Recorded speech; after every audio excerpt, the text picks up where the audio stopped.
dizer, eu não conheci ninguém que tenha sobrevivido sem um coração. A não ser aquele homem de lata do Mágico de Oz, né? Que passou bastante tempo à procura de um. Bom, e é claro que a gente precisa cuidar muitíssimo bem desse órgão que é de importância ímpar para afastá-lo de doenças, intercorrências, como o infarto. As doenças no coração são a principal causa de morte no Brasil. Eu não sabia, fiquei sabendo hoje. Então, nós vamos saber mais sobre ele com a ajuda do cardiologista, que é membro do American Heart Association, coordenador da Unidade de Terapia Intensiva Cardiológica do Hospital Beneficência Portuguesa, que é referência aqui na nossa cidade. Boa noite, André Luiz Valera Gasparotto. Obrigado por ter vindo, André. Tudo bom, querido? É um prazer estar aqui. Contigo. Não me tire esse prazer, é meu. Fique à vontade, fique em casa, querido. Estamos em casa. André, obrigado. Falar de coração sempre é assustador e bom ao mesmo tempo. Bom, de acordo com o Ministério da Saúde, eu estou lendo isso aqui, eu não acreditei. As doenças do coração são a principal causa de morte no Brasil. Gente, o que caracteriza um infarto? Estão falando de infarto, né? Sim. No meu caso. Sim. O que caracteriza um infarto? Na verdade, Rony, as doenças do aparelho circulatório são as principais causas de morte no mundo como um todo. No Brasil, representa em torno de 30% das mortes. Isso inclui o AVC e o infarto. O infarto se caracteriza, eu não sei se a gente tem alguma fotinha aqui. Tem, a gente vai só jogar a foto no ar. O infarto se caracteriza por uma obstrução. Aí, ó. O nosso... Lá. Ótimo. O nosso coração ele é irrigado pelas artérias coronárias, que são essas vermelhas desenhadas aqui. A função dessas artérias coronárias é levar oxigênio e nutrientes para o coração. Quando ocorre uma oclusão, como aqui nessa segunda foto, que está mostrando um coágulo, um trombo no interior da coronária... Essa obstrução normalmente é causada por um trombo mesmo? Sempre? Isso. Geralmente a gente tem alguma plaquinha que vai se romper, ela vai se instabilizar, e aí o organismo vai juntar um agregado plaquetário e demais fatores para... O organismo vai pensar que está sangrando, então, entre aspas, pensar que está sangrando, então ele vai tentar estancar aquilo lá. Esse processo faz com que ocorra a oclusão total desse vaso. Quando ocorre a oclusão do vaso, toda a área, essa área que está roxinha aqui no caso, que deveria ser irrigada por essa coronária, ela deixa de receber oxigênio e nutrientes. E se ela não for aberta a tempo, o paciente vai cursar com necrose, ou seja, morte dessa área que não está sendo perfundida. Por isso que a gente fala em cardiologia que tempo é músculo. Quanto mais rápido abrir, fazer o diagnóstico e conseguir abrir a artéria, melhor é para o paciente. Bom, eu tenho aqui algumas perguntas para ver se é mito ou se é verdade, né, sobre o infarto. Então, primeiro aqui, o infarto é a mesma coisa que parada cardíaca. É mito ou verdade isso? É mito, é mito. Tem pessoas que já tiveram 5, 6 infartos e nunca tiveram parada cardíaca. Enquanto que outras pessoas estão morrendo agora com a parada cardíaca por inúmeras outras causas, desde infecções, arritmias que geraram a parada cardíaca e óbito. Mas o infarto é isso que a gente falou. A parada cardíaca, existe 2 tipos de parada cardíaca. Uma é quando o coração está completamente parado, que a gente chama de assistolia. A outra, que é mais relacionada à doença cardíaca, que é a fibrilação ventricular. Na verdade, o coração está batendo a 400 vezes por minuto, só que de forma que não dá tempo de enchê-lo de sangue. E com isso ele não consegue jogar para a aorta e não irriga o nosso corpo. Então, na verdade, o coração está parado. É esse que é o ritmo, é um dos ritmos que é chocáveis para a gente desfibrilar o paciente e tirar da parada cardíaca. Mas infarto não é. E a outra é quando não há sístole. Isso. Quando não há sístole, ou seja, há sistolia. Exato. Bom, tem outra aqui. Esse aqui é para me assustar, viu, André? Colesterol é um fator de risco ao infarto. É mito ou verdade? Verdade. Não fala. Verdade. É verdade, sim.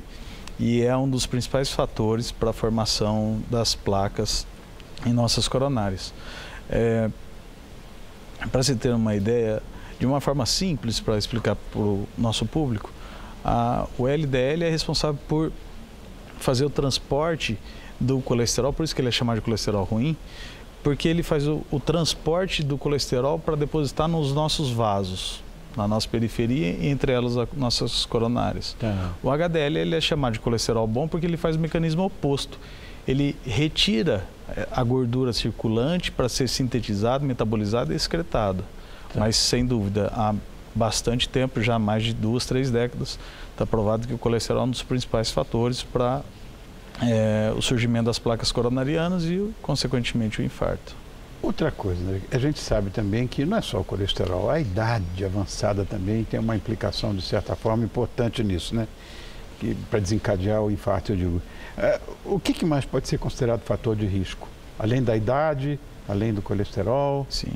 Até quando eu sou... Sedentarismo, né? Sem dúvida. Esse é o ponto-chave. Quando tem a parte genética, isso a gente não consegue modificar, e tem os fatores que a gente chama os fatores de risco que são modificáveis. Alguns a gente consegue melhorar, outros realmente modificar. O melhor exemplo do fator modificável que podemos retirar completamente é o cigarro.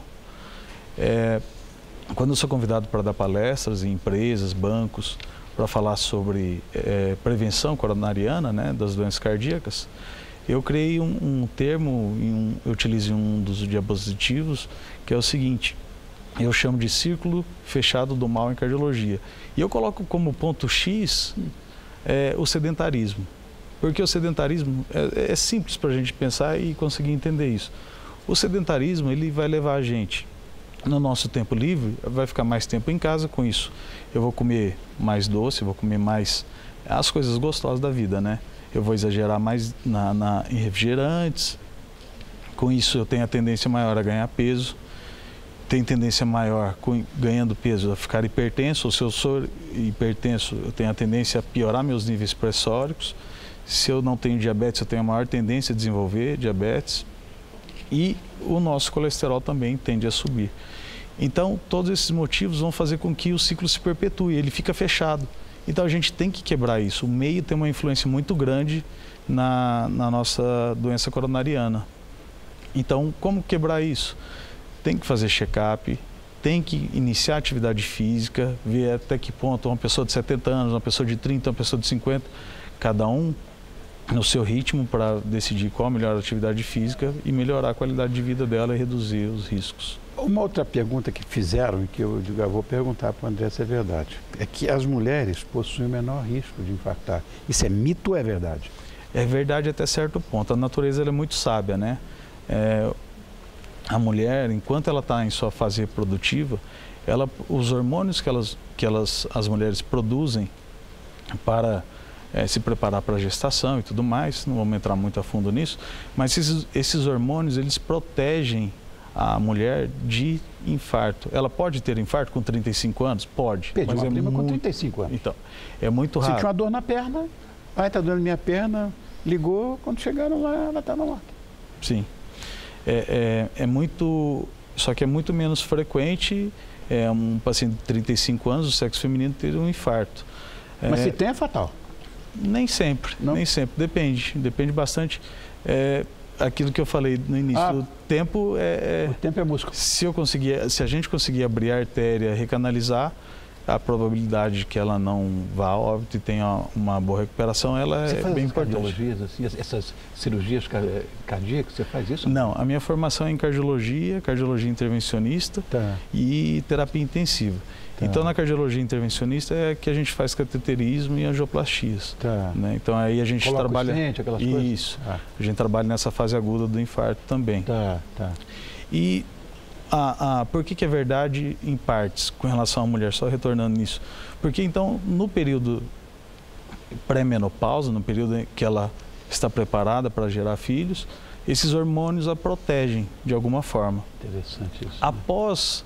Então, a natureza é muito sábia. Deus é muito sábio, quem acredita em Deus é muito sábio. A natureza prepara isso porque a mulher tem que reproduzir. Depois que ela reproduziu, qual a importância dela no meio mamífero, digamos assim? Se reduz bastante, porque ela já tem a sua prole feita, né? Entendi. E a falta desses hormônios que ela produzia vai fazer com que ela tenha os riscos parecidos com o do homem. Só para o senhor ter ideia. Na década de 70, a cada 10 infartos, 9 eram homens, 1 era mulher. Hoje, praticamente está 5 para 5. Só que na década de 70, A expectativa média de vida era em torno de 57 anos, hoje é em torno de 75 anos. Isso. Então, igualou bastante. Agora, André, também a gente ouve muito isso, até em bula de remédio a gente vê, né? É verdade que as pessoas negras possuem o maior risco de doenças cardíacas? Por quê? Então, os negros aqui no Brasil, né, a gente tem uma miscigenação de raças brutal, imensa, né? Mas os negros, de uma forma geral, o que acontece? Por exemplo, com relação à hipertensão, existe uma prevalência maior de hipertensão na população negra. Via de regra, a população negra, essa hipertensão ela é de mais difícil controle, precisa de mais medicações, então a adesão terapêutica é menor, as consequências cardiovasculares são menores. Esse é só um exemplo, tá, Rony, para facilitar o entendimento. As complicações cardiovasculares, renais, de visão, são piores, então ele realmente tem uma tendência maior. Então ele tem a tendência maior ao sedentarismo, à obesidade, a se tornar diabético, então a prevalência realmente é maior. Mas isso talvez é um fator cromossomático, é um valor, sei lá, genético? Tem a questão genética, né, especialmente na hipertensão, mas se a gente for mais a fundo, tem toda a questão socioeconômica, que infelizmente as oportunidades que eles têm de trabalho, o negro tem de trabalho no Brasil, não é igual a do branco. Eu sei que a sua opinião é igual à minha, a gente não gostaria que isso acontecesse. Claro. Tem melhorado, mas está longe. Tem melhorado, mas está longe do ideal ainda, né? Assim como para as mulheres também, né? Então eles têm mais subempregos, eles têm uma dieta pior, via de regra. Então tudo isso, o meio também tem uma influência muito grande. Bom, eu queria ver a capa do livro. Vamos mostrar? Aí está. Esse é o livro do André. Quais as motivações que te levaram para escrever um livro para a população em geral? Porque não é uma coisa didática ou feita de cardiologista para cardiologista, não é para todo mundo ler. Nós estamos produzindo agora um livro para médicos, né? Eu e o meu grupo, nosso grupo lá na BP, a Beneficência Portuguesa de São Paulo. Esse livro, que me motivou a fazer esse livro, Rony, primeiro, como a gente falou no início, as doenças do aparelho circulatório são as que mais matam no mundo e no Brasil, 30% das mortes. Segundo, eu quis dividir com o pessoal que tem interesse em ler o livro, especialmente aqueles que já foram acometidos por infarto, seus familiares, dividir a experiência que eu tive. Eu costumo brincar dizendo que nós médicos, dentro da nossa profissão, assim como na imensa maioria, a gente aprende com o nosso professor. Mas aqui eu quis dividir o que eu aprendi com o paciente, seja no pronto-socorro, no resgate, quando eu fazia... Vivencial, isso é a maior escola que existe. Hemodinâmica, terapia intensiva, consultório. Então eu quis dividir aquilo que eu aprendi com o paciente. E a terceira motivação, diria assim, é falar sobre a reabilitação cardiovascular. O que a gente precisa fazer para prevenir de ter um infarto, então a prevenção primária. E se eu já tive infarto, o que eu preciso fazer para não ter um outro infarto ou minimizar os riscos, que é a prevenção secundária, e de toda a reabilitação física, cardiovascular e psíquica. Legal, muito legal. Vamos mostrar a capa de novo, só para a gente ficar com ela bem na cabeça da gente. Esse é o livro Infarto, antes, durante e depois, e o subtítulo Quebrando Mitos, do cardiologista André Luiz Valera Gasparotto, a quem eu agradeço muito por ter vindo e ter me dado essa aula. E para você também. Volte mais, André. Eu obrigado. Que agradeço, Rony. Foi um prazer imenso. Muito prazer em te conhecer. Obrigado. O prazer é meu. Obrigado.